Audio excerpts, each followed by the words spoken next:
ఏ బాబు dozen Apple ఎంత? అరే చరణు, నువ్వా? ఎలా ఉన్నావురా? ఎవరతను నిన్ను పేరు పెట్టి పిలుస్తున్నాడు? ఒకప్పుడు నువ్వు కూడా ఇలా రోడ్డు మీద కాయలు అమ్ముకున్నావే ఏంటి?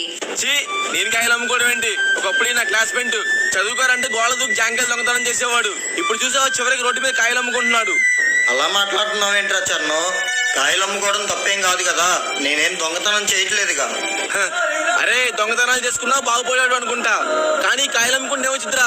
ఇంతకీ నా శాలరీ ఎంతో తెలిసే నెలకి 50,000. అదేంటి గురువు గారు, అతను నేను మాట్లాడితే మీరేం మాట్లాడరేంటి? పోనీరా. ఏంటి బేబీ ఇలాంటి చీప్ పీపుల్స్ తో మనకి టైం వేస్ట్ చేస్తావు? పదా వెళ్దాం. అవును బేబీ, నేను చూస్తున్నా నాకు అలాగే అనిపిస్తుంది. ఎంతైనా నా చిన్న స్నేహితుడు కదా. అరే ఈ 500 తీసుకొని పండగ చేసుకో. రే, ఊరికనే వచ్చి ఒక్క రూపాయి నాకు అవసరం లేదులే కానీ నీ శాలరీ ఎంతో చెప్పావు. నా శాలరీ ఎంతో తెలుసుకోకుండా వెళ్ళిపోతున్నావేంటి? మహా అయితే నెలకు 10,000 సంపాదిస్తావు, అంతకు మించి సంపాదించగలవేంటి? ఇలాంటి బళ్ళు ఈ ఏరియాలో నావి 10 ఉన్నాయి. ఒక్కొక్క బండి మీద రోజుకి 2,000 లాభం. ఇప్పుడు చెప్పరా నా శాలరీ ఎంత?